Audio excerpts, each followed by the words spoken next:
हरि ओं गजाननं भूतगणाधिसेवितं कपित्थजम्बूफलचारुभक्षणं मासुतं शोकविनाशकारकं नमामि विघ्नेश्वरपादपङ्कजं यद्भावनादवापीयं प्रत्यक्षतिर्नामया क्लेशकर्माद्यसंस्पृष्टं तं ईशं कञ्चना भजे।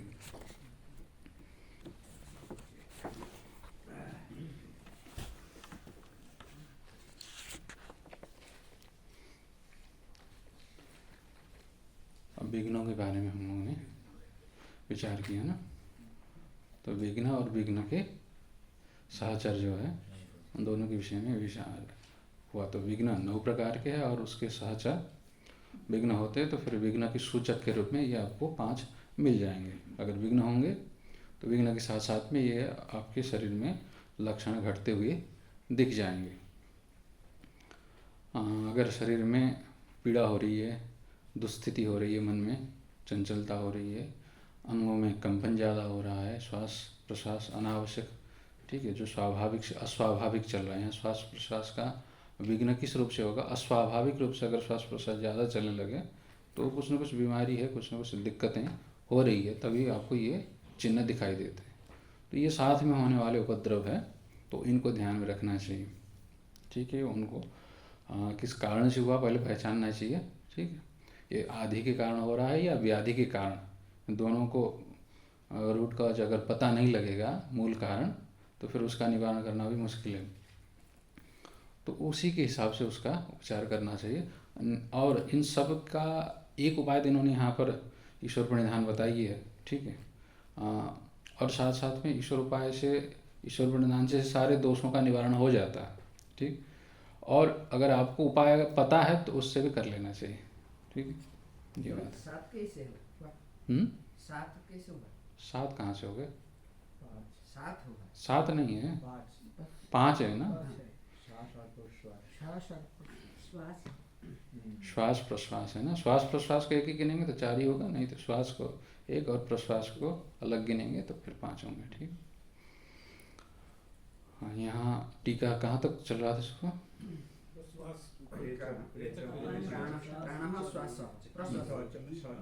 हाँ ठीक है, सतु पूरक विरोधी, ठीक है। यहाँ ये रेचक तक चल रहा था ना। हाँ, प्राण प्रश्वास, ठीक।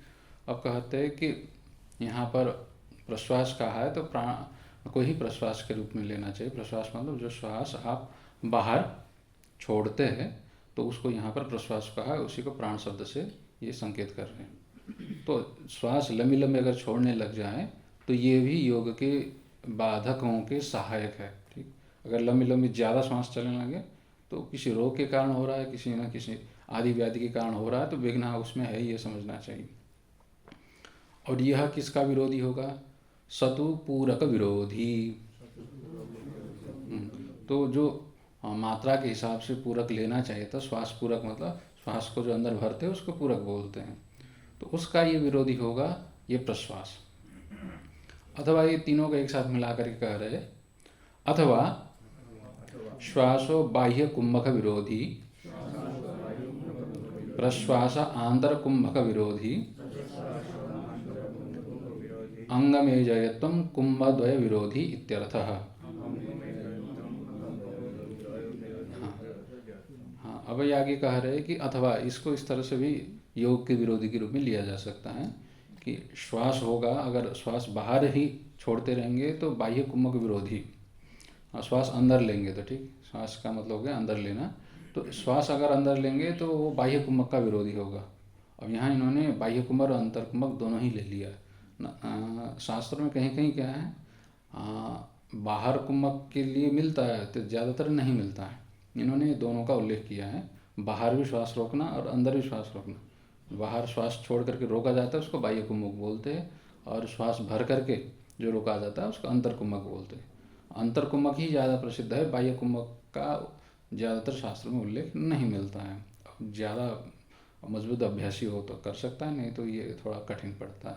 स्वामी जी, रामदेव बाबा करते हो क्या है, योगासन के पूरक है या ये नहीं है, मतलब अनुकूल नहीं है? कौन से करते हैं? रामदेव बाबा जो पतंजलि, मतलब वो तो बहुत करते हैं ना, तो कौन सा आप वो पूछना आपको होगा ना।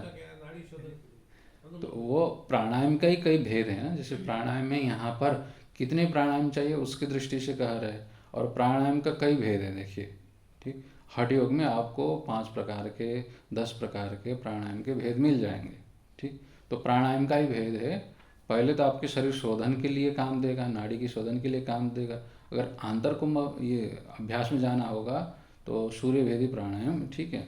जो उभय के लिए शास्त्रों में प्रसिद्ध प्राणायाम क्या होगा कि एक ही प्रकार का है जो शोधन के लिए काम आता है।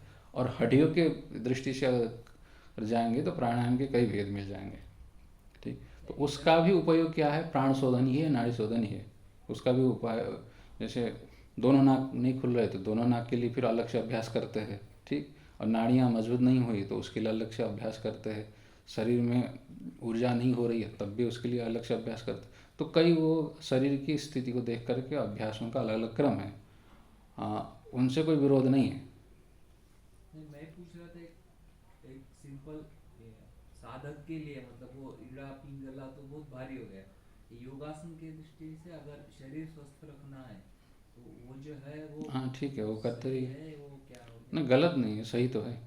तो जो अभ्यास कर रहे हैं, हाँ ये है कि आपको आपके शरीर में क्या रोग है उसको जानना पड़ेगा। और ज़बरदस्ती शरीर की क्षमता से बाहर जा कर के करते तो वो हानिकारक होता है, इतना ही है। तो प्राणायाम अब ज़्यादातर सिखाते हैं, तो जैसे यहाँ पर कुंभक की बात होती है तो आजकल सारे जितने भी सिखाते कुंभक करने से मना कर देने लगे, क्योंकि अब शरीर का ऐसा हो गया कि ढांचा ज़्यादा सुविधा के आदी हो गए हैं और वायुमंडल में भी उतनी शुद्ध वायु नहीं है। तो ज़बरदस्ती आप रोकने लगेंगे तो उससे बीमारियां ज़्यादा होने लग गई है। तो कुंभक भी समझ के करना चाहिए। ये अभी दिक्कतें आती हुई दिख रही है तो उसको इस तरह से समझना चाहिए, ठीक। स्वामी जी, रेशा-पूरक को शास्त्रीय जो विधान है वो बताइए। उसका ये अगले सूत्र उसी में आ रहा है, उसी पे कर लेंगे, ठीक है। नहीं तो फिर इसके विषय में वो आ जाएगा, ये छोड़ जाएगा, आ ही रहा है वो, ठीक। अब आगे कहते हैं कि देखिए यहाँ पर ये जो श्वास प्रश्वास है, श्वास होगा तो बाह्य कुंभक का विरोधी होगा, प्रश्वास होगा तो आंतर कुंभक का विरोधी होगा, और अंगों में कंपन होता ही रहेगा तो ये दोनों ही कुंभक के लिए विरोधी होगा, ठीक। अंग ज़्यादा हिलते रहेंगे, आप ऐसे ऐसे हिलते रहेंगे, झूलते रहेंगे तो वो दोनों ही कुंभक ठीक से नहीं हो पाएंगे, ठीक।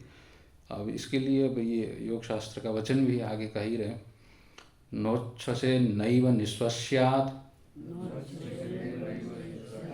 नैव गात्राणि चालयेत् इति कुंभके तन्निषेध श्रवणात्,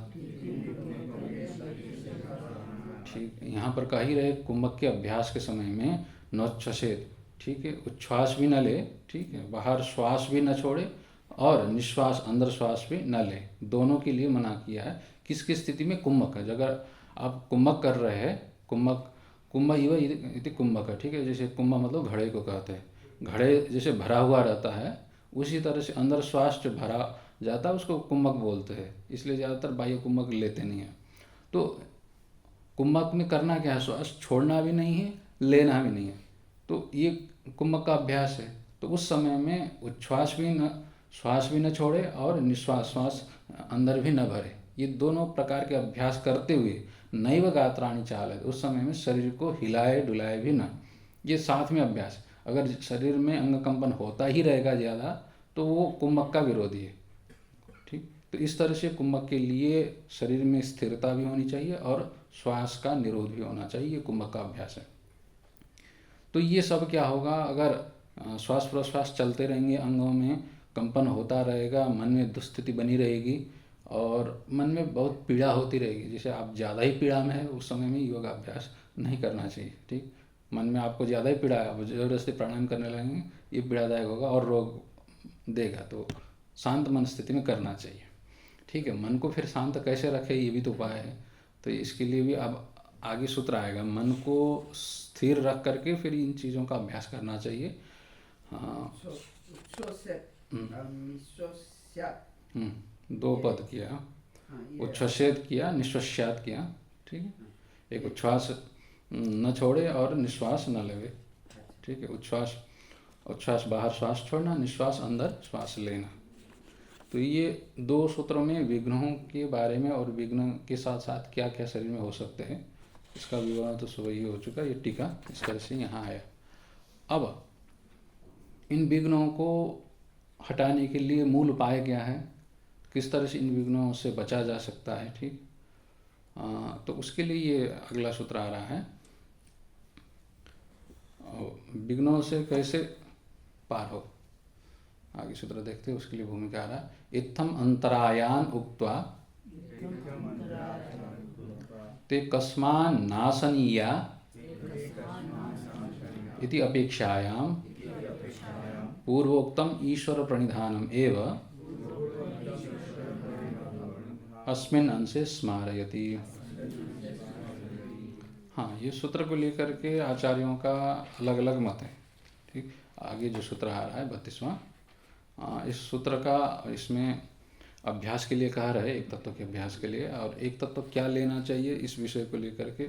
अब यहाँ इन्होंने एक तत्व ईश्वर के लिया है कि इन्होंने सभी एक तत्व ईश्वर ही ले, ये जरूरी नहीं मानते। किसी भी विषय पर चित्त को स्थिर रखना चाहिए, इस तरह का अभ्यास करना चाहिए, अन्य आचार्यों का मत है। अब यहाँ पर एक तत्व के रूप में ईश्वर को ही ले रहे। ठीक है, तो आगे कहा रहे, इत्थम अंतरायन उक्ता। पीछे वाली लाइन, अच्छा पीछे छूट गया, अच्छा ठीक है। अत एते दुःखादयो विक्षेपैः सह भवन्ति। अत एते दुःखादयो विक्षेपैः सह भवन्ति विक्षिप्तचित्तस्य भवन्ति इत्यर्थः। अतः मतलब इसीलिए क्या होगा कि अगर अंतराय होंगे, इसीलिए क्या होंगे, एते अंतराय, अगर विघ्न होंगे तो विघ्न के साथ में जो उपद्रवी पदार्थ होंगे, विघ्न आ गया तो विघ्न अकेला ना आकर के साथ में ये उपद्रव को भी, साथियों को भी लेके आता है। तो दुख, दौर्मनस्य, अंगमेजयत्व, श्वास प्रश्वास, ये हो गया विक्षेप के सहभू। ठीक है, सहभू मतलब साथ में होने वाले ये होते हैं, विक्षेपई सह भवन्ति इति सहभू, विक्षेपों के साथ ये होते हैं। ठीक, इसलिए इनको विक्षेपा सहभू कह दिया। तो विक्षिप्त चित्त से भवन्ति, अगर चित्त विक्षिप्त होंगे, अगर ऊपर जो विक्षेप बताए गए थे 9 विक्षेप, उन 9 विक्षों के द्वारा चित्त विक्षिप्त होंगे, तो उस विक्षिप्त चित्त में आपको इस तरह के क्या होंगे, उपद्रव, विघ्न दिखने को मिल जाएंगे। और ये क्षिप्त चित्त रजोगुण से होता है, वो सबसे पहले बताया। हाँ, विक्षिप्त उसके वजह से होता है या ये 9? वहाँ पर जो विक्षिप्त बताया था चित्त का, वह रजोगुण और सत्वगुण के मिश्रण से थोड़ा सा क्षिप्त की अपेक्षा से उत्कृष्ट अवस्था को लेकर कहा था।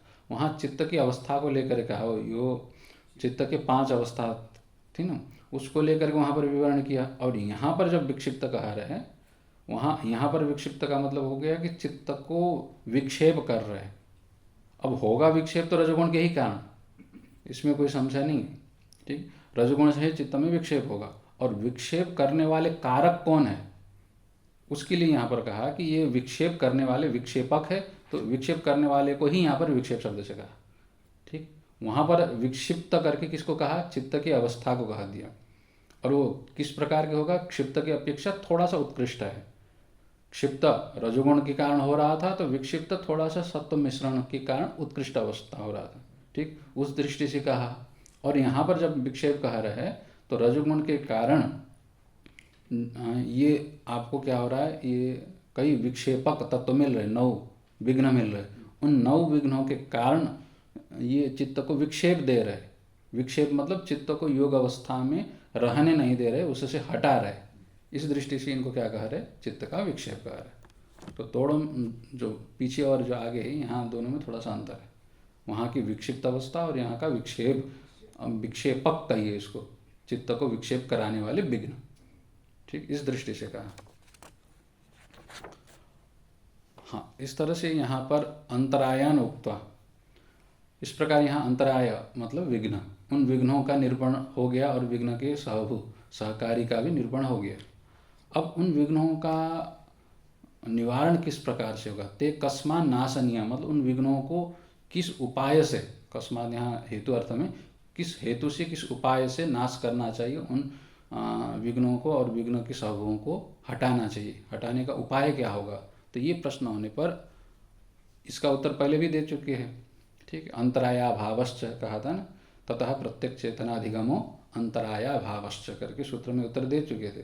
फिर दोबारा याद दिलाने के लिए कह रहे पूर्वोक्तम ईश्वर प्रणिधानम एवं अस्मिन अंशे स्मारयति। जो पूर्व में ईश्वर प्रणिधान कहा हुआ था उसी को ही दोबारा यहाँ पर स्मरण दिला रहे हैं कि ईश्वर प्रणिधान के द्वारा ही विघ्नों का निवारण भी हो जाएगा और उसके साथ में आने वाले उपद्रव का भी शांति हो जाएगी। तो अब इस सूत्र में आगे इस सूत्र को कर लेते पहले उच्चारण। तत्प्रतिषेधार्थम एकतत्वाभ्यासः। तत्प्रतिषेधार्थम एकतत्वाभ्यासः। हाँ, कह रहे कि तत् मतलब तेषाम प्रतिषेधार्थम, उनका, किनका, तो जो विघ्न बताए थे, जो 9 अंतराय बताए थे और अंतरायों के साथ आने वाले जो सहभूत थे, उन सब का प्रतिषेध के लिए, निराकरण करने के लिए क्या करना चाहिए? एक तत्वाभ्यास, एक तत्व का ही अभ्यास करना चाहिए। एक तत्व क्या है, इस विषय को लेकर के एक तत्व का ही अभ्यास करें, मतलब चित्त को सदा एक ही अभ्यास में लगाए रखना चाहिए। इसका मूल भाव तो यहाँ है। और प्रसंगवश चूंकि यहाँ पर एक तत्व क्या है, ईश्वर को निरूपण किया है, तो ईश्वर ही यहाँ पर एक तत्व होगा। तो ईश्वर में ही चित्त निरंतर लगाए रखना, यही यहाँ एक तत्व अभ्यास हो गया। ठीक। और अन्यों के मत में अब जो ईश्वर का प्रणिधान नहीं करते उनके लिए फिर क्या होगा? उनके लिए भी तो उपाय होने चाहिए। तो उनके लिए फिर क्या होगा? आगे जो बताए जाने वाले उपाय होंगे, उन उपायों में से किसी एक उपाय को पकड़ करके अभ्यास करना चाहिए। तो एक तत्व का मतलब आगे यहाँ पर परिकर्म बताएंगे। ठीक। तो परिकर्म में कई प्रकार के उपाय होंगे। प्रच्छर्दन विधारण हम व प्राणस्य विषयवती व प्रवृत्ति मनस्य स्थिति निबंधनी, मतलब विषयवती प्रवृत्ति का अथवा विषयों का ज्योतिषमती प्रवृत्ति का कई प्रकार के उपाय बताएंगे। तो उन उपायों में से किसी एक उपायों को लेकर के चित्त को उसी में स्थिर लगाए रखना चाहिए, उसी का अभ्यास करना चाहिए। और बाकी अभ्यास कर रहे हैं और विघ्न ही ज़्यादा आ रहे हैं तो सबसे बढ़िया उपाय है, कोई अभ्यासी गुरु है उनके पास जाकर के इस प्रकार के विघ्न आ रहा है उसको हटाने का उपाय क्या होगा, ये उनसे चर्चा कर लेना चाहिए। सबसे उत्तम उपाय तो यही है। ठीक। और यहाँ सामान्य रूप से सारे विघ्नों को निराकरण करने के लिए ईश्वर प्रणिधान का अभ्यास के लिए कह रहे हैं। ठीक। तो विघ्नों के प्रतिषेध के लिए एक तत्व का अभ्यास करना चाहिए, ये हो गया। तो एक तत्व क्या हो गया यहाँ पर? प्रसंगवश ईश्वर प्रणिधान हो गया। ईश्वर रूप जो एक तत्व है, ठीक, जो असंग स्वरूप है, चिद्रूप है और सर्वगुरु है और करुणाकर है, ऐसे ईश्वर तत्व का निरंतर क्या करना चाहिए? चित्त में तदाकार भावना बनाते ही रहना चाहिए। ये अभ्यास से विघ्नों का निवारण हो जाएगा। आगे टीका देखते हैं। तेषां सोपद्रवाणां विक्षेपाणां विनाशार्थम एकतत्वस्य ईश्वरस्य अभ्यासः कर्तव्यः। हाँ, तो सारे सूत्रों का एक साथ अर्थ बता रहे हैं। तेषां सोपद्रवाणां विक्षेपाणां, उन विक्षेपों का, ठीक, कौन 9 विक्षेप हो गए और साथ साथ में उसके सहकारी गृह में उपद्रव भी बताए थे 5। तो उपद्रव सहित, ठीक, सहचारी सहित विक्षेपों का विनाश के लिए, उनका निराकरण करने के लिए क्या करना चाहिए? एक तत्वस्य, एक तत्व का। एक तत्व कौन है? तो यहाँ पर ईश्वरस्य, ईश्वर जो एक तत्व है उसी एक तत्व में चित्त को लगाए रखना चाहिए, उसी का अभ्यास कर्तव्य, कर्तव्य उन्होंने परिशेष करके जोड़ दिया था, उसी का यहाँ पर अभ्यास करना चाहिए। तो किस तरह से करना चाहिए? एतदुक्तम भवति। अब सारे सूत्रों को मिला करके ईश्वर प्रणिधान से लेकर के तत्प्रतिषेधार्थम एक तत्व अभ्यास है, यहाँ तक के सूत्रों का तात्पर्य का निचोड़ निकाल के बता रहे कि इनसे क्या लेना चाहिए, इन सूत्रों से सारे मिला करके। एक तत्व गोचर मनोवृत्ति प्रवाहानुकूलो यत्नोभ्यासः।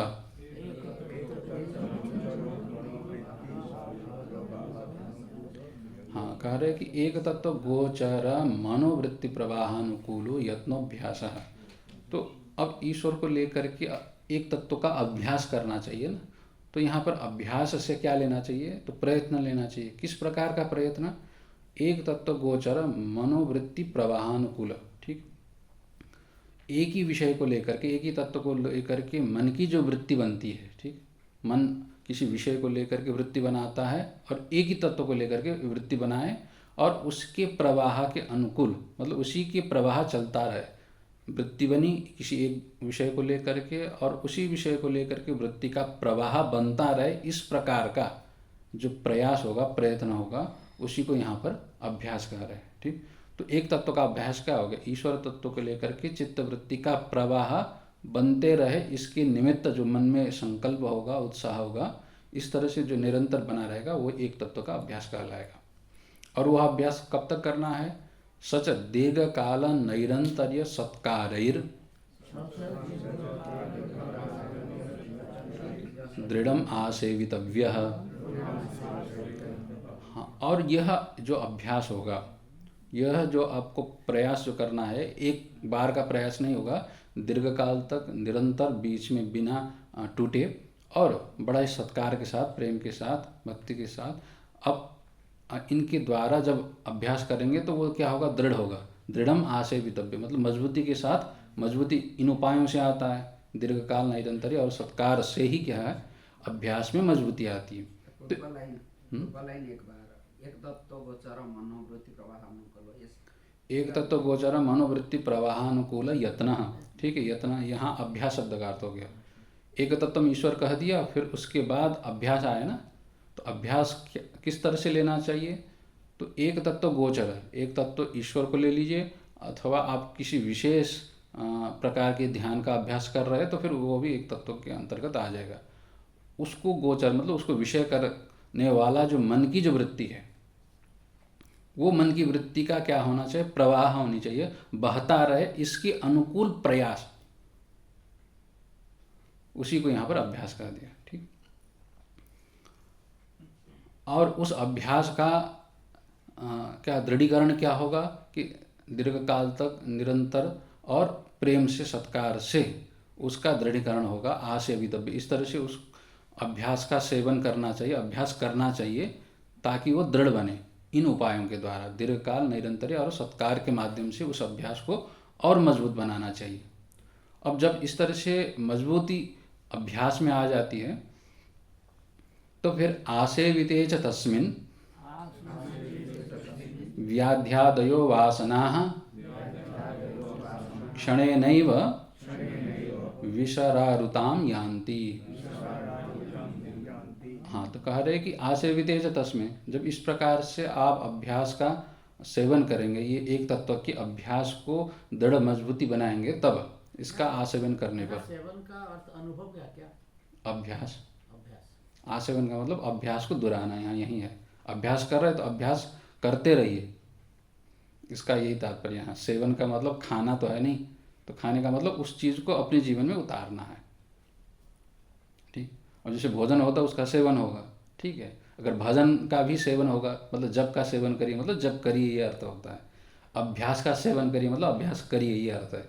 तो आसेविते च तस्मिन्, इस प्रकार से जब आपने इस एक तत्व अभ्यास को निरंतर जब कर दिया और उसको दृढ़ बना दिया, तो वो दृढ़ हो जाने के बाद क्या होगा, व्याध्यादयो वासना, व्याधि आदि जितने भी जो विक्षेपक बताए थे उसको यहाँ वासना के रूप में ले रहे हैं। ये चित्त में ही बैठे हुए, रोग शरीर में बैठा हुआ, बाकी तो सब चित्त के ही आपके रोग दिखाई दे रहे थे। उन सब वासनाओं का क्या होगा, क्षणेनैव विशारार्ताम यान्ति, क्षण भर में ही, अगर अभ्यास मजबूत होगा तो शीघ्र ही वो जितने भी आपके विघ्न बाधाएं थे वो क्षण भर में ही विशारुताम मतलब विनाश को, विध्वंस को प्राप्त हो जाते हैं, नष्ट हो जाते हैं। तो विशरारुताम शब्द का प्रयोग किया उन्होंने, ज़्यादा प्रयोग होता नहीं ये शब्द। तो विशरारुता विनाश, ठीक है, हाँ, विनाश अर्थ में प्रयोग हो जाता है, बहुत कम देखा ये शब्द का प्रयोग।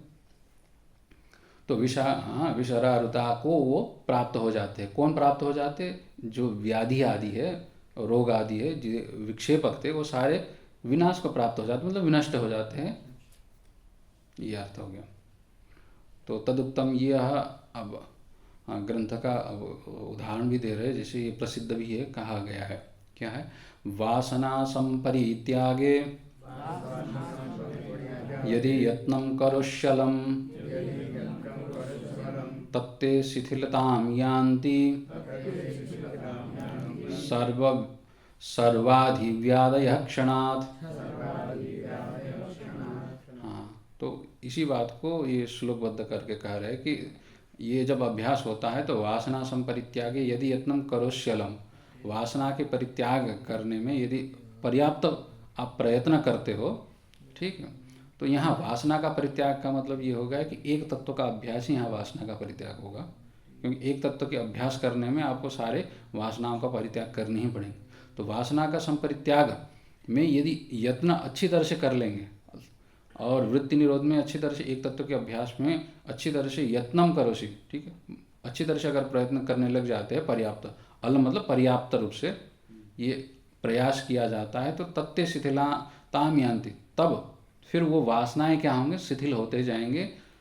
और साथ साथ में सर्व आदि व्याधि, सारे जितने भी आदि और व्याधियाँ, दो ही तो विघ्न कहे थे, एक मानसिक बीमारी, एक शारीरिक बीमारी, ठीक है। शारीरिक बीमारी में एक ही कहा था, मानसिक के लिए तो स्त्यान, संशय, प्रमाद, आलस्य, ये सारे क्या है, मनोरोग है।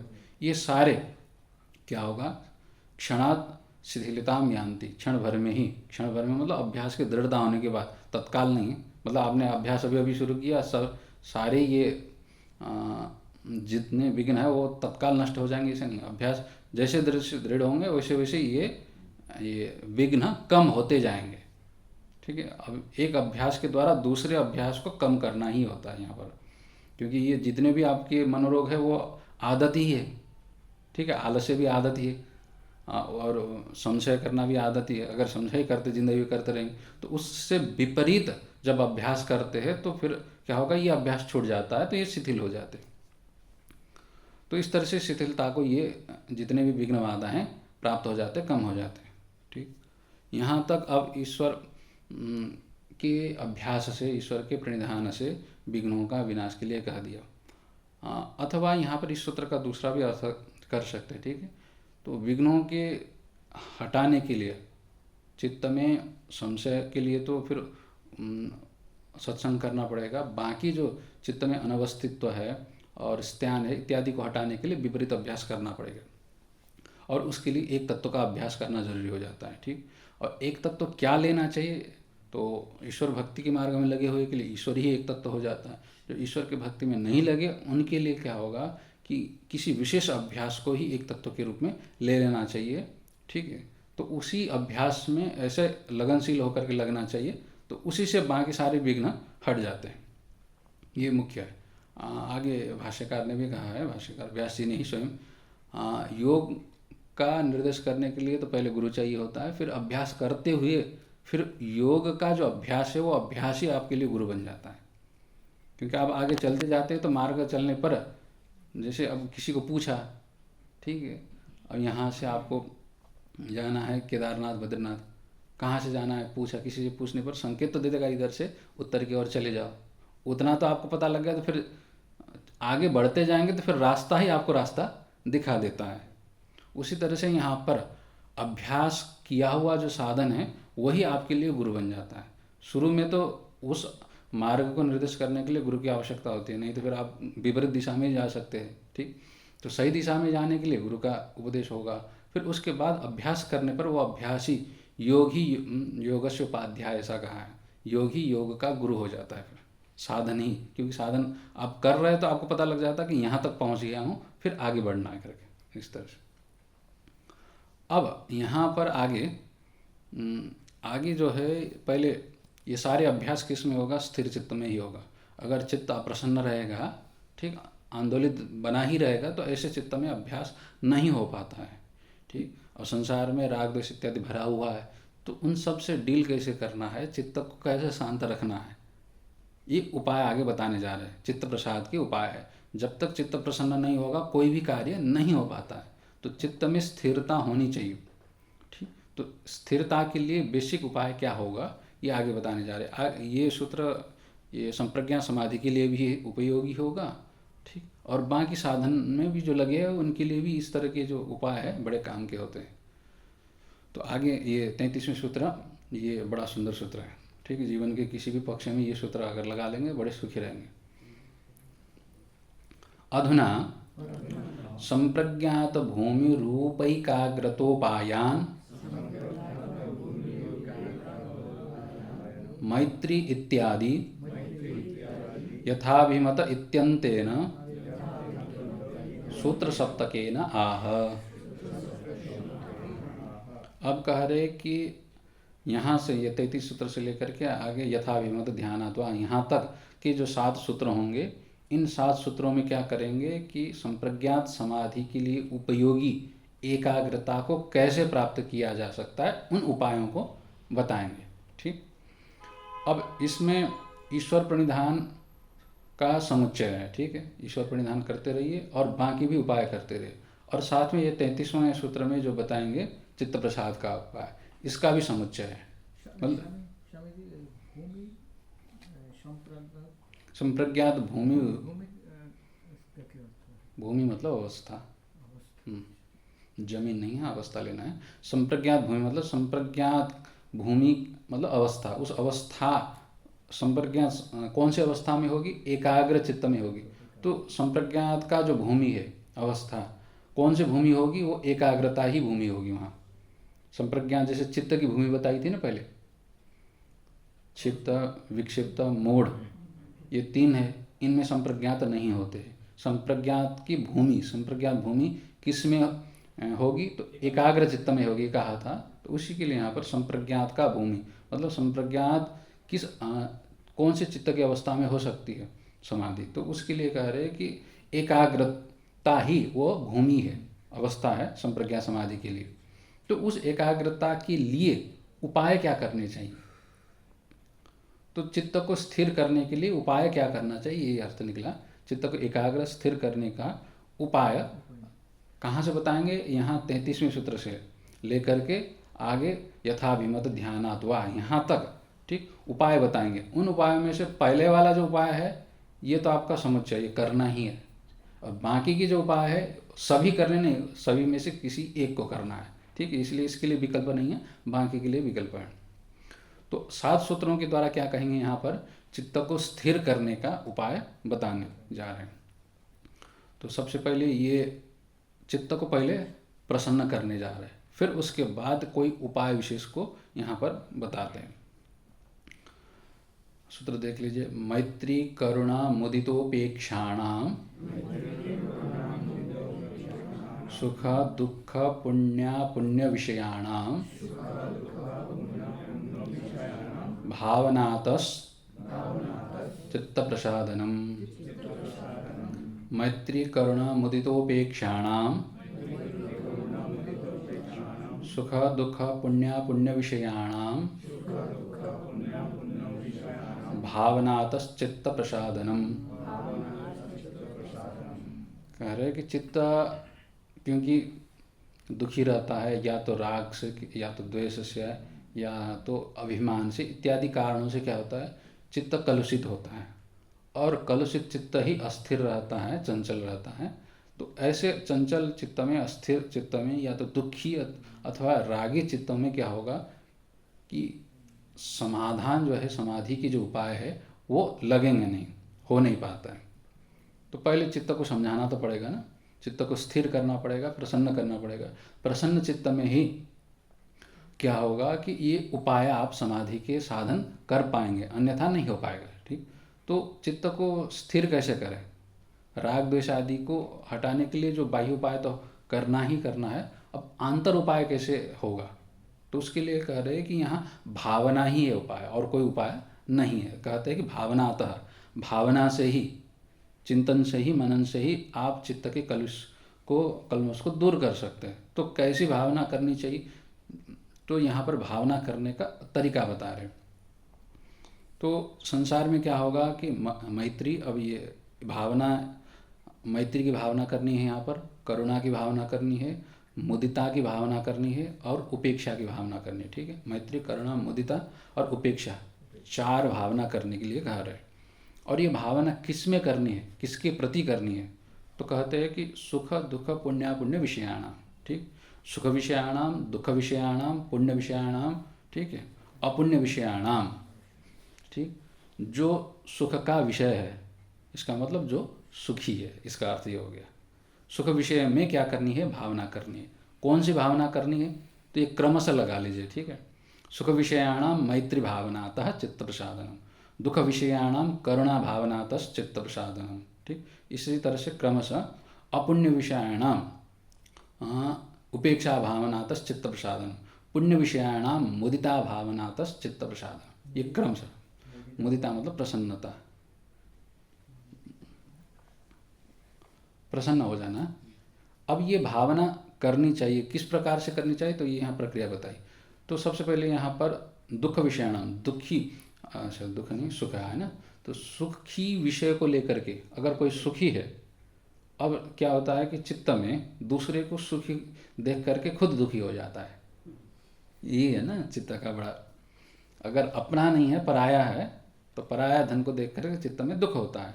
तो ये कह रहे हैं कि देखिए संसार में परिवर्तन होता ही रहता है, सदा सभी सुखी हो नहीं सकते हैं। ठीक, ऐसे स्थिति में उसके सुख को देख करके, ठीक, अपने को द्वेष हो रहा है, तो उस द्वेष से चित्त हमारा अपना ही खराब हो रहा है।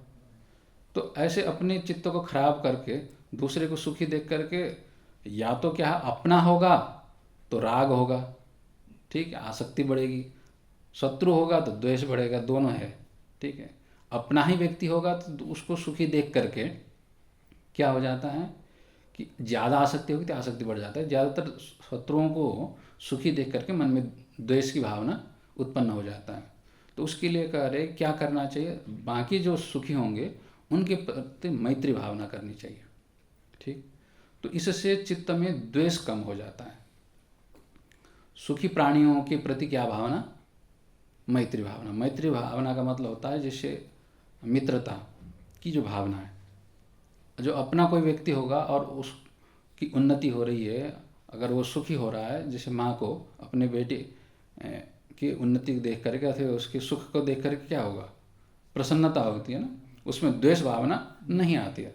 उसी तरह से संसार में जितने भी प्राणी है, केवल मनुष्य की बात नहीं, अगर पशु पक्षी भी अगर खुशी प्रसन्न हो रहे हैं तो उनके सुख को देख करके मन में जलन नहीं लाना है।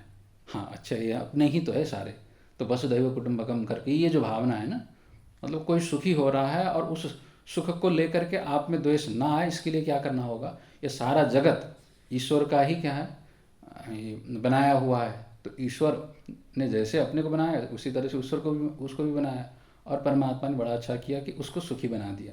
इस प्रकार की भावना, ये जो है अपने ही तो लोग है, ये जो भावना होगा तो ये भावना से क्या होगा कि अपने में जो द्वेष की कलमश जो आ रहा था वो कम हो जाएगा। तो इसके अभ्यास ही करने पड़ेंगे, जा करके करना नहीं है। मतलब आपको दिख गया अच्छे, कोई सुखी दिख रहा है, हाँ अच्छा ये अपने ही लोग अच्छा हो गए, ये सुखी है करके इस प्रकार की भावना करेंगे तो द्वेष बढ़ेगा नहीं, जिससे चित्त में क्या है चंचलता नहीं हो पाएगी। उसी तरह से दुखियों को देख करके क्या करनी चाहिए, यहाँ पर करुणा करनी चाहिए।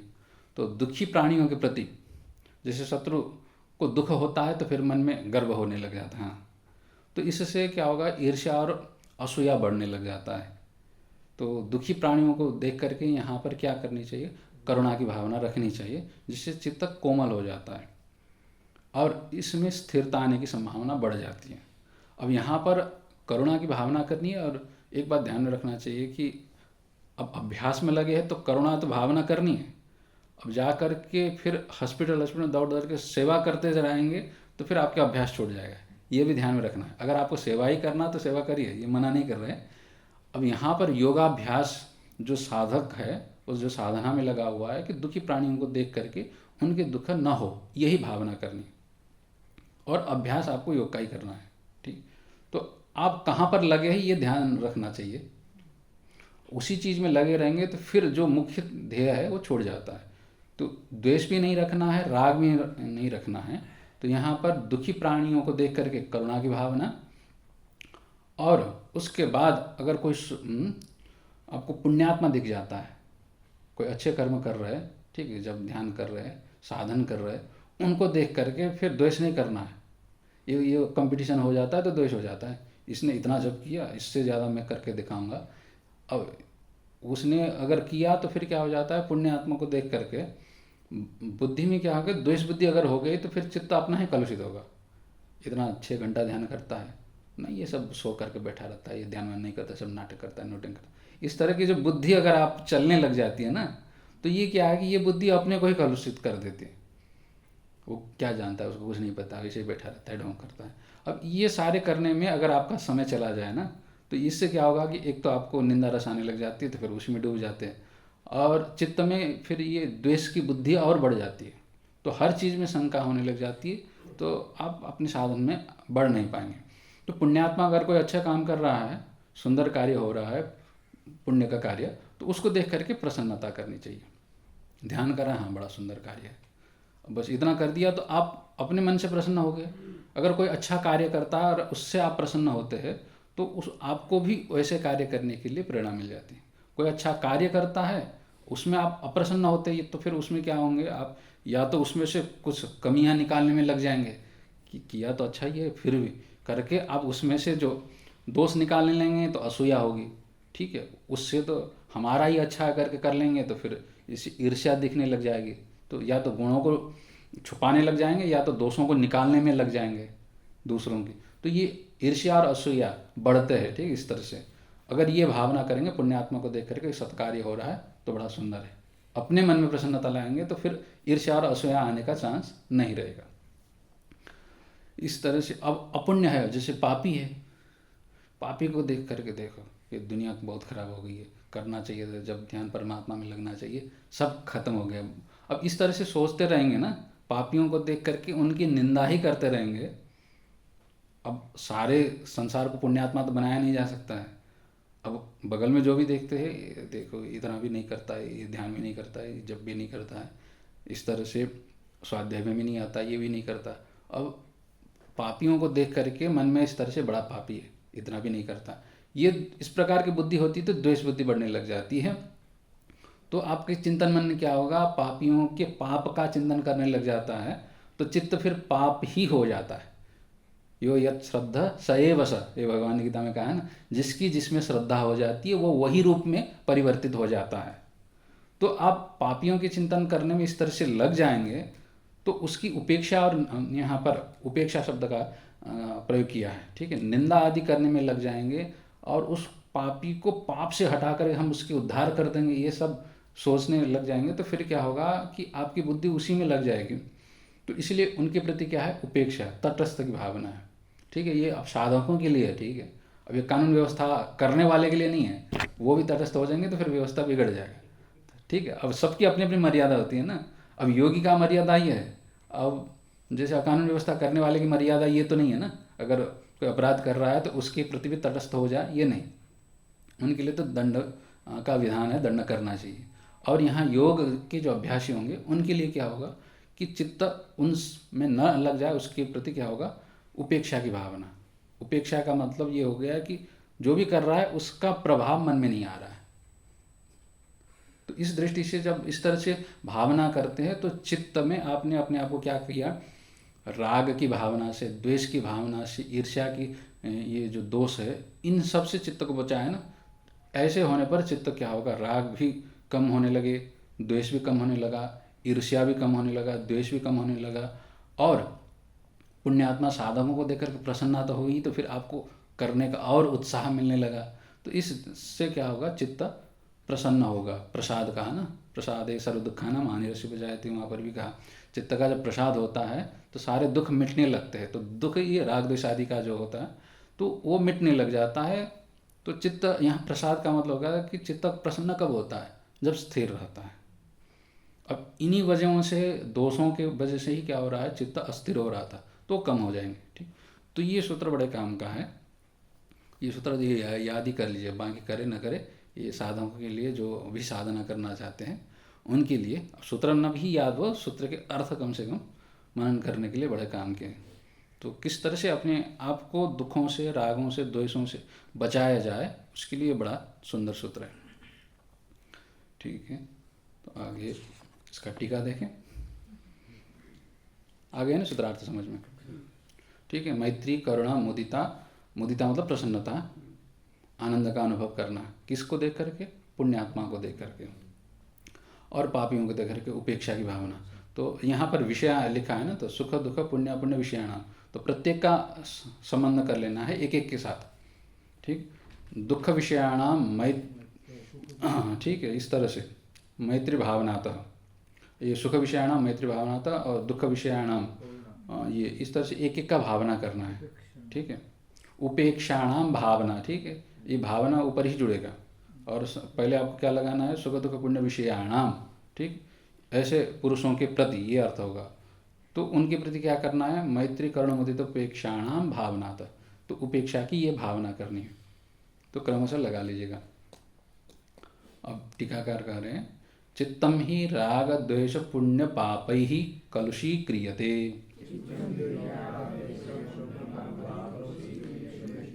हाँ, चित्त क्या है, राग द्वेष पुण्य पाप इत्यादियों के द्वारा कलुषित हुआ पड़ा है, ठीक है। अब यहाँ कलुषी क्रियते, स्वाभाविक रूप से चित्त निर्मल है, देखिए, किंतु अनादिकाल से वासना पड़ा हुआ है। चित्त जो बना हुआ, जिससे बना हुआ, सत्व प्रधान से बना हुआ है तो स्वाभाविक रूप में स्वच्छ ही है, किंतु अनादिकाल की वासनाओं से उसमें ये भरे हुए पड़े हुए, तो उससे कलुषित हो रखा है, धुंधला पड़ा हुआ है।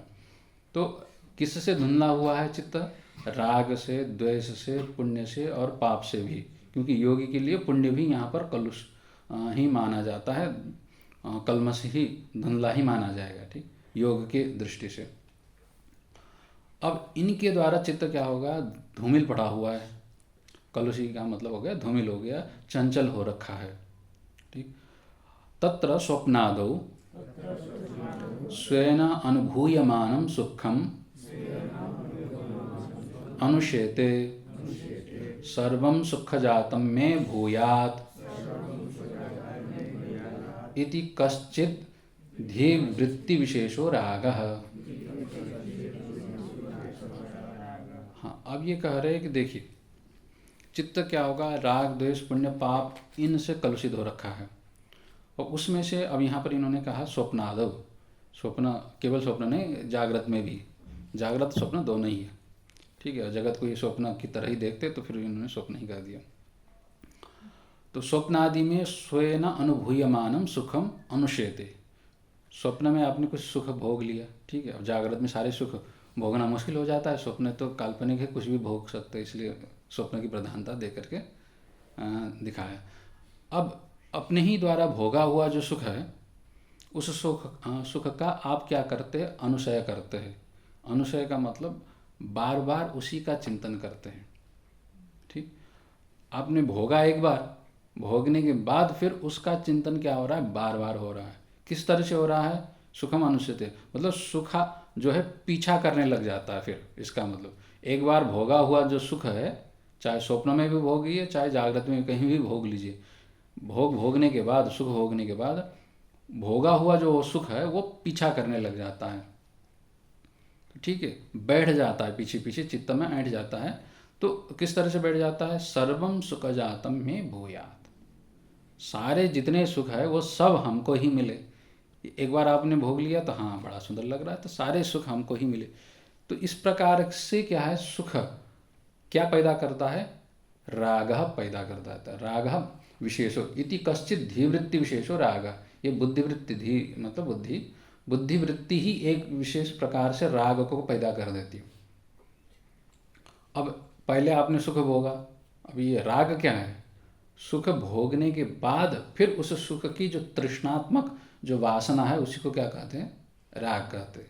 राग पहली बार नहीं होगा, पहली बार भोग रहे तो अनुभव ही होगा, और अनुभव के बाद क्या होता है कि वो सुख जब अनुकूल लगता है, अच्छा लगता है, तो वो सुख बार बार हमको मिलते रहिए, जो चाहना है उसी को राग कहते। तो उस तरह से क्या है कि जितने भी संसाधन है वो सब अपने ही पास रहे, सारे सुख अपने को ही मिले, ये इस तरह से चित्त में ये राग पैदा कर देता है सुख। इसके वजह से भी क्या होगा कि चित्त कलुषित हो जाता है राग से। अब ये राग क्या होगा, ये चक्रव्यूह चलाता है, सुख भोगा, उस भोग से क्या होगा, संस्कार बना, राग बना, राग से फिर क्या होगी, इच्छा उत्पन्न होगी, मतलब आपको वैसा ही राग होगा। ये चित्त का ये वासना विशेष है राग, ठीक है। और वो वासना विशेष क्या कर देता है, चित्त में इच्छा पैदा कर देता है, ठीक है, दोबारा मिले, ठीक है। अब इच्छा मात्र से तो मिलता नहीं, तो इच्छा से फिर क्या उत्पन्न होगा? प्रयास उत्पन्न होगा, प्रयत्न होगा ना। प्रयास से फिर आप क्या करेंगे? कर्म करेंगे, कुछ ना कुछ उसके संसाधनों को जुटाने के लिए कर्म करेंगे। कर्म करते हैं तो उस कर्म से फिर क्या होगा? पुण्य पाप उत्पन्न हो जाएंगे, ठीक। और उस पुण्य पाप से फिर क्या होगा? सुख दुख उत्पन्न होगा। और सुख दुख से फिर क्या होगा? राग द्वेष उत्पन्न होंगे। फिर राग द्वेष से दोबारा ये चक्रव्यूह इस तरह से घूमता है कि इसके फंदे से निकलना मुश्किल हो जाता है। तो इस तरह से कश्चित धीवृत्ति विशेष राग, इस प्रकार मतलब सुख मिलता ही रहे, एक सुख भोगने के बाद फिर वही सुख मिलता रहे तो उसको लिए रोते रहते, तो ये राग चित्त का ही वृत्ति विशेष है, ठीक। ये राग होता है। सच सुख जातस्य दृष्टादृष्ट सामग्र्य भावेन संपादयितुम अशक्यत्वात् चित्तम कलुषी करोति। अब वो राग चित्त को दूषित कर देता है, कलुषी करोति कह रहे हैं ना। सच मतलब वह राग, जब आपने एक बार सुख भोग लिया स्वप्न आदि में, जागृत आदि में, फिर आपको लगता है कि दुनिया का सारा सुख हमको ही मिले, इस प्रकार के राग मन में हो गया। और वो राग क्या करता है कि अब सुख मिले इसके लिए लगता तो है, किंतु मिले ये जरूरी थोड़ी ना है, चाहने मात्र से होता तो नहीं। तो इस प्रकार से जब वह राग क्या कर देता है, पाने की कोशिश करने लगता है, किंतु सुख जातस्य दृष्टादृष्ट सामग्र्य भावेन। अब सुख कैसे होगा? सारे सुख कैसे मिलेंगे? या तो संसाधन हो तब न मिलेंगे। अब संसाधन चाहे दृष्ट के रूप में चाहे अदृष्ट के रूप में हो, तो लौकिक या अलौकिक पारलौकिक साधन सब मिले एक व्यक्ति को, ऐसा तो संभव दुनिया में कहीं पर भी नहीं है, ठीक है। तो ये असंभव होने के कारण सामग्री की अभाव से क्या होगा कि सारे सुख संपादन करना संभव हो पाएगा? नहीं हो पाएगा। तो संपादयितुम अशक्यत्वात् सुख जातस्य, सारे सुख का संपादन सारे सामग्रियों का अभाव होने के कारण, सारे सामग्री इकट्ठा कर नहीं पाए, उसकी वजह से उस सामग्रियों से होने वाला सुख सारे हो पाएगा? नहीं हो पाएगा। तो फिर उसकी वजह से चित्त में खेद हो जाता है। तो चित्तम कलुषी क्रियते, मतलब ये हो गया कि आप किसी चीज़ को चाहे और सामग्री न होने के कारण, अथवा किसी ने प्रतिघात करने के कारण, मतलब वो साधन आप जुटाने गए और किसी ने उसमें रोक डाल दिया, तो जिसने रोक डाला उसके प्रति तो द्वेष होगा, और खुद ही नहीं कर पाए उसकी वजह से भी चित्त खिन्न हो जाएगा। तो इस तरह से खिन्नता आ जाती है, दुख आ जाता है। तो ये भी चित्त का क्या है? ये कलुषीकरण हो गया। तो इस तरह से चित्त को राग भी कलुषित कर देता है, धुंधला कर देता है। यदा तु सुखी प्राणिषु मैत्रीं भावयेत् सर्वेप्येते सुखिनो मदीयाः इति तदा तत्सुखम स्वकीयम एव संपन्नम इति तत्र रागो निवर्तते। हाँ, अब ये प्रक्रिया बता रहे कि राग ने चित्त को दूषित किया। क्यों? क्योंकि आप उस सुख को भोगना चाहते थे। सारी दुनिया में जितने सुख है वो सब हमको मिले, यही इच्छा थी, ठीक है। अब इसकी वजह से चित्त क्या है? हमको नहीं मिला, हमको नहीं मिला, यही तो हो रहा था। प्राय क्या होता है, दुखी इसलिए होते हैं कि दुनिया सुख भोग रहा है, ठीक है, उसका महल है, इसका ये उसका है, अपने पास कुछ नहीं। इसी को सोच सोच करके व्यक्ति क्या है कि बहुत तड़पता रहता है। तो ये तड़पन की वजह से चित्त क्या कलुषित हो रहा है। तो ऐसे व्यक्ति को जाकर के आप अभ्यास करो, साधन करो कहेंगे तो मानेगा नहीं है, हमको ये सब करना है, ये चाहिए वो चाहिए। तो इस वजह से वो फिर चित्त न खुद स्थिर हो पा रहा है, ठीक है, न वो साधनों को जुटा पा रहा है, ठीक। तो ऐसी स्थिति में करे क्या? तो साधक की दृष्टि से यहाँ कर है, उसकी दृष्टि से उसको नहीं बोल रहे यहाँ, ठीक है। योग उसको करना नहीं है तो फिर उसको समझाना बेकार हो जाएगा। जिसको यहाँ साधन करना है उसकी दृष्टि से, उसको तो दिख रहा है सारी दुनिया इतना भोग कर रही है, ठीक है, इतने क्या संपत्ति इकट्ठा कर रही है, ये हो रहा है वो हो रहा है, अपने पास कुछ नहीं हो रहा है, यही सोच करके दुखी हो रहा है। तो उसके लिए कह रहे हैं कि दुखी होने की जरूरत नहीं है। उपाय क्या होगा? यदा तु सुखी प्राणीषु, मतलब जो सुख भोग रहा है वो भी दिख जाते हैं, जिनका भवन है, जिनका गाड़ी है, जो यज्ञ आदि कर रहे हैं, इंद्रादि होंगे स्वर्ग में, इस लोक में जो बड़े प्रसन्न होकर के बैठे हुए आपको दिख जाते हैं। उनको देख करके अब जब आप उनके प्रति मैत्री भाव है, मैत्री की भावना करने लगते हैं, तो मैत्री भावना क्या है? सर्वेप्येते सुखिनो मदीयाः, ये जितने सुखी दिख रहे हैं अपने ही तो लोग हैं, ठीक है, अपने ही हैं। जैसे माता अपने पुत्र को देख करके, सुखी देख करके वो भी बड़ा प्रसन्न हो जाती है। क्यों? क्योंकि उसको लगता है कि अपना है ये। अगर अपने पुत्र के प्रति भी वो शत्रु भाव हो जाएगा, ये अपना नहीं है, ये लग जाए ने, तो फिर उसको दुख होगा। ठीक, अपना जैसे ही लगने लगता है तो उसके सुख भी अपना सुख लगने लग जाता है। यही करें सर्वेप्येति सुखिनो मदीयः, जितने भी सुखी प्राणियां दिख रहे हैं संसार में वो सब हमारे ही है, अपने ही है। इस दृष्टि से जब भावना करते हैं तदा तत्सुखम स्वकीयम एव संपन्नम, तब जाकर क्या होगा, वह सुख अपना ही होने लगता है। जैसे दो प्रेमी होंगे तो उसको खिलाते हैं तो प्रसन्नता किसको होती है, दूसरे प्रेमी को हो जाता है। तो ये प्रेम के कारण ही होगा ना। तो वहाँ पर अपनापन जहाँ हो जाता है तो दूसरे को जो सुख पहुँचाने पर क्या होता है, सुख अपने को होने लग जाता है। उसी तरह से दूसरे के सुख कब अपना हो जाता है, जब उसको आप मान लेते हैं सुखी प्राणी अपना ही है। तो अब ये भावना ही करनी है। ठीक है, यहाँ पर विशेष अब संपत्ति इकट्ठा करने के लिए तो बोल नहीं रहे, तो यहाँ इतना ही करना। अगर इस तरह की भावना करना आप सीख गए तो चित्त प्रसन्न रहेगा। अब ये कैसे सीखना है, तो फिर ये आपको विचार से ही आएगा, विचार करना होगा कि हाँ ये सारे अपने कैसे हो सकते हैं। तो उसके लिए आपको चिंतन करना पड़ेगा कि अब सृष्टि के कर्ता एक है इसलिए अपने हैं। ठीक है, एक ही पृथ्वी में बैठा है इसलिए अपने हैं। ठीक है, एक ही मटेरियल से बने, एक ही पार्थिव पदार्थ है ना, इसीलिए एक है। चेतन भी एक। अब विचार के कई माध्यम हो सकते हैं। देखिए कैसे एक है, इसको विचार करने के लिए इस तरह से आप चिंतन ये करने जाएंगे तो जो बना हुआ पार्थिव तत्व है वो भी, हमारा शरीर भी वही है, उसका भी शरीर उसी तरह से पार्थिव है। ठीक है, अब ये पृथ्वी में बैठे वो भी मनुष्य, हम भी मनुष्य। इस दृष्टि से अब विचार विवेक करने लग जाते हैं तो फिर उसका सुख भी अपना सुख होने लग जाता है। तो अब ऐसे स्थिति में जो चित्त कलुषित हो रहा था ना, नहीं मिला हमको, ठीक है हमको मिलना चाहिए, तो इस तरह से जो आंदोलित हो रहा था उसका आंदोलन चित्त में शांत हो जाएगा। ठीक, तो ये हो गया आपकी मैत्री भावना। तदा तत्सुखम स्वकीयम एव संपन्नम, तो इस समय में सुखी प्राणियों को देख करके जो अपनत्व की भाव आने लग जाता है, ये मैत्री भाव, तो उस मैत्री भाव के कारण वह सुख क्या हो जाता है, अपना ही हो जाता है। तो अपने ही होने के कारण अब चित्त में जो उसके अभाव के कारण जो खटकन हो रहा था वह कम हो जाने लग जाता है। तो इससे क्या होगा, तत्र रागो निवर्तते। अब उस विषय को लेकर के फिर मुझे चाहिए करके बार बार चित्त उसके प्रति दौड़ रहा था ना, राग हो रहा था, वो कम होने लग जाता है। देखिए तो ये उपाय है। ठीक, भावना ये संप्रज्ञा समाधि लगानी है तो फिर आपको चित्त में से राग कम करनी है। तो राग कम करने के लिए चित्त का प्रसाद होना जरूरी है।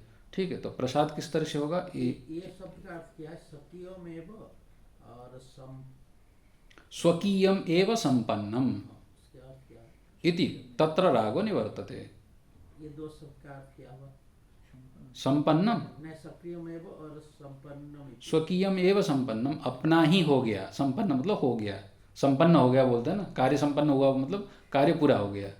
इसी तरह से स्वकीय मतलब अपना ही, तत्सुखम वो जो सुख था, दूसरों का सुख क्या हो गया, अब अपना ही हो गया। क्यों हो गया, क्योंकि जिसको सुख हो रहा था उसको हमने अपना ही मान लिया। इस दृष्टि से हाँ, ये मानना वैसे कठिन हो जाता है। फिर ऐसी स्थिति में वहां पर जो राग हो रहा था ना सुख को लेकर के, वो सारे सुख जात मेरा ही हो जाए, जितने भी दिख रहे थे मुझे होना चाहिए, मुझे मिलना चाहिए था। ठीक है, ये गाड़ी बंगलो ये सब, ठीक है, ये पद मान सम्मान हमें मिलना चाहिए था, ये करके जो आपको राग हो रहा था ना वो कम होने लग जाता है, क्योंकि मिली मिला हुआ है। क्यों, वो भी अपना ही है। इस दृष्टि से ठीक, अब जिनको संसार में प्रगति करनी है अथवा संसारिक भौतिक पदार्थ इकट्ठा करना है तो उसके लिए तो नहीं चलेगा ये, किंतु जिसको संप्रज्ञा समाधि की प्राप्ति करनी है उसके लिए है। फिर यही तो समझना होगा नहीं। अगर आप ये नहीं बात समझ नहीं पाएंगे कि किसके लिए कहा जा रहा है और लक्ष्य क्या है और पाना क्या चाहते हैं, उस दृष्टि से यहाँ बात साफ होनी चाहिए। अगर पाना कुछ चाहते हैं और साधन इस तरह से कर रहे हैं तो फिर नहीं हो पाएगा। ठीक, पाना चाह रहे, सारी संपत्ति इकट्ठा करे और ये मैत्री भावना करके अब चित्त का निर्मल करना चाहे, यद्यपि ये भावना करने से धीरे धीरे वो भी हट जाएगा, वो अलग बात है, किंतु अब उसकी जो मूल इच्छा थी वो पूर्ति नहीं होगी ना, इस दृष्टि। हाँ, अब न केवलम रागः किंतु पर गुणा सहन दोषाविष्करण रूपा सुयेर्ष्यादिकम अपि निवर्तते।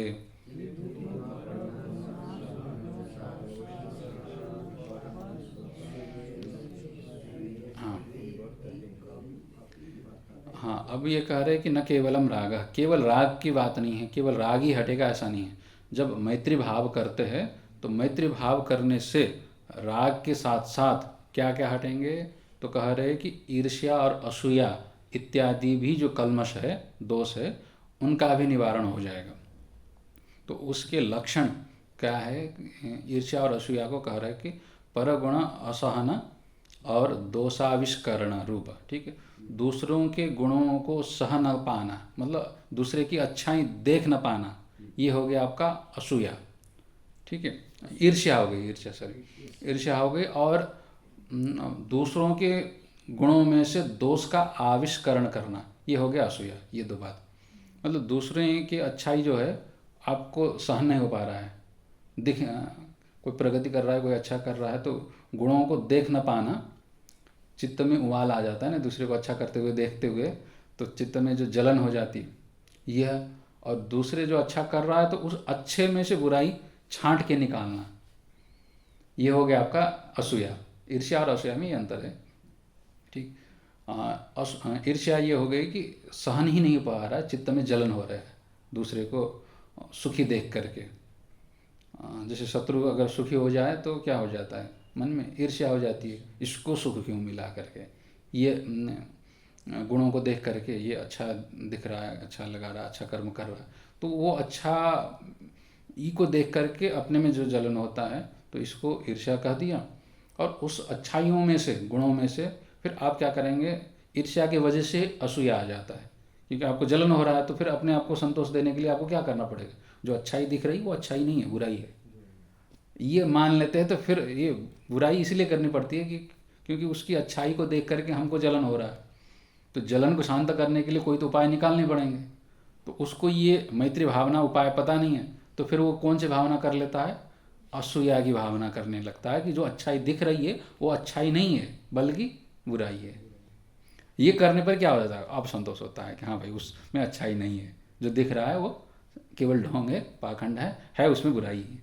तो ये मानने पर क्या होगा कि आपको जो जलन हो रहा था थोड़ी सी शांति हो जाती है, किंतु फिर भी ये भी क्या है, दोषी चित्त को कलुषित कर रहा है ना।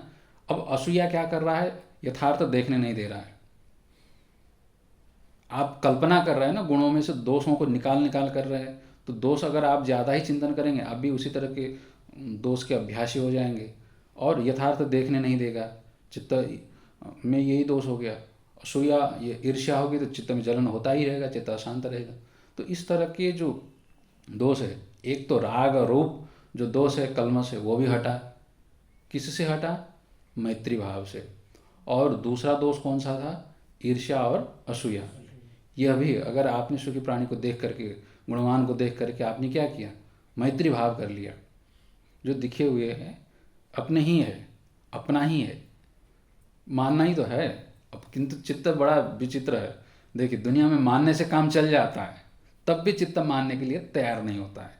क्यों नहीं होता है, तो ये पुराने संस्कार इतने बड़े भरे हुए हैं ना। अब इतने मानने से तो काम चल जाता है, देखिए ठीक है, सुखी प्राणी को देख करके अपना मानने से आप सुखी हो सकते हैं। देखिए होती हुई भी चित्त मानना नहीं चाहता है, क्यों, क्योंकि अब पुराना इतना संस्कार अनादिकाल से बैठा हुआ है, और व्यवहार भी इसी तरह से हो रहा है ना। इस तरह से कोई सिखाता तो नहीं है ना, ये विचार करने की ये भी पद्धति है, इस प्रक्रिया से भी चित्त को शांत किया जा सकता है, ये सिखाने वाले भी नहीं मिलते हैं भारतीय, क्योंकि हम लोगों ने सिखाई इस प्रकार से, किसी की अच्छाई को देख करके बुराई करना ही चाहिए, ये हम लोगों ने अभ्यास बना लिया है। तो उसी अभ्यास की वजह से हम उसी तरह से करने लग जाते हैं। अगर मैत्री के अभ्यास सिखाते हैं तो उसी तरह के अभ्यास होते तो चित्त प्रसन्न रहता, ये बात। तो यहाँ पर ये क्या है, ईर्ष्या और असूया का भी निवर्तन किससे हो गया, मैत्री भाव से। थोड़ा और कर लें कि क्या, 5 मिनट वो कर लेते हैं, ठीक है। हाँ, निवृत्ते च रागासूये स्यादौ वर्षासु अतीतासु सरित शरद सरिदिव चित्तम प्रसीदति। हाँ, अब कह रहे कि निवृत्ते च रागासूयेर्ष्यादौ, इस प्रकार की मैत्री की भावना से, ठीक है, सर्वे पेते सुखिनो मदीयाः, यही मैत्री भाव है। जितने आप ये सुखी प्राणी देखते हैं वो सब अपने ही है, ठीक है। कोई अपने पिता है, कोई अपने पुत्र है, कोई अपने बंधु है, कोई अपना मित्र है, ठीक, अपने ही है। इस भाव से अब इनको देखते हैं सुखी प्राणियों को, तो फिर चित्त में क्या होगा, राग का ये जो वासना थी वो कम होने लगेंगे। मतलब वह हमको ही मिलना चाहिए, इस प्रकार की जो आग्रह है ना, वो अपना ही है तो अपना, उसको मिला हुआ सुख मेरा ही है, इस जब भाव से देखते हैं तो क्या होगा कि राग, उस विषय को पाने की जो तमन्ना बड़ी तीव्र थी वो कम होने लगेगी। क्योंकि वस्तु को पाने की इच्छा कब तक रहती है, जब तक वस्तु मिलता नहीं है, ठीक है। जब आपने देखा कि उसको मिल गया है, वही मेरा है, ये भाव से आपको वो तृप्ति मिल जाती है, तो फिर वस्तु को पाने की जो तमन्ना है वो बची नहीं रहती है, ठीक है। सभी जगह यही है, वस्तु की पाने की तमन्ना तब तक रहती है जब तक नहीं मिलती है। फिर जैसे ही मिलती है फिर दूसरी वस्तु को लेकर के फिर और वासना बढ़ती जाती है। अब इससे इस प्रकार से विचार कर लेंगे तब भी ये भी सहायक होता है। जितनी भी संसार में वासनाएं हैं, वो वासनाओं के पूर्ति करने पर वासना और बढ़ाती है, ये देखने को मिलता है, ठीक है। आप किसी चीज़ के राग करते हैं, कामना करते हैं, और आप चाहे कि उस कामना की पूर्ति उस वस्तु को पाने के बाद हमारी कामना मिट जाएगी, ये करके देख लीजिएगा, तो फिर वस्तु पा लिया, फिर कामना की वृद्धि और के लिए और हो जाती है। तो ये देखने को मिल जाता है। एक दृष्टि से ये वेदांत की तरफ से विचार करिए, ठीक है, और दूसरी दृष्टि से ये आत्मीय भाव से चिंतन करिए। तो दोनों से क्या होगा, राग की निवृत्ति होगी, और उसके प्रति जो असूया थी, ठीक है, उसके गुणों को देख करके आपको गुणों में से दोष को ढूंढने की जो आदत थी वो भी कम होगी। क्यों? क्योंकि अपने ही है तो फिर उसमें दोष क्यों ढूंढना, ये भाव हो जाता है। तो फिर असूया कम हो जाती, फिर ईर्ष्या, जो जलन हो रही थी, हमको नहीं मिला, हमको नहीं मिला, ये भी क्या अपना ही होगा तो अब मिला ही मिला हुआ, तो ये जलन ईर्ष्या भी कम होने लग जाती है, ठीक है। कैसे? उदाहरण के लिए कह रहे, वर्षासु अतितासु, जैसे बरखा के बीत जाने पर, ये गंगा किनारे आप लोग बैठे हैं तो वहाँ पर क्या हो जाता है, जैसे वर्षा बीत जाती, वर्षा ऋतु, और शरद ऋतु आ जाती है, तो शरद ऋतु के आने पर क्या हो जाता है, नदी एकदम स्वच्छ हो जाता है। उसी तरह से इन राग का, ईर्ष्या का और असूया रूप कल्मशों का, दोषों का निवारण होने पर मैत्री भाव से चित्त भी क्या होने लगता है, जैसे गंगा नदी शरद ऋतु में स्वच्छ प्रवाहित होने लगती है, उसी तरह से चित्त भी निर्मल होने लग जाता है, स्वच्छ होने लग जाता है, ठीक है। यही कह रहे हैं, साफ दिखने लग जाता है, फिर बड़ा अच्छा लगता है ना। शरद ऋतु में नदी स्वच्छ बहती है, तो अभी भी स्वच्छ ही है, किंतु बरखा में क्या, थोड़ा बहुत बचा हुआ जो मल है वो सब बहा के ले जाता है, तो शरद ऋतु में और ज़्यादा स्वच्छ होने लग जाती है नदी। तो इसी का उदाहरण देते हैं। अब इतना ही करें, ठीक है। आगे फिर दुख के लिए कह रहे हैं कि दुखी प्राणियों में क्या करनी चाहिए, करुणा भाव करनी चाहिए। इसको फिर कल पूरा करते हैं। हरि ओम। पूर्णमदः पूर्णमिदं पूर्णात् पूर्णमुदच्यते पूर्णस्य पूर्णमादाय पूर्णमेवावशिष्यते। ओम शांति शांति शांति।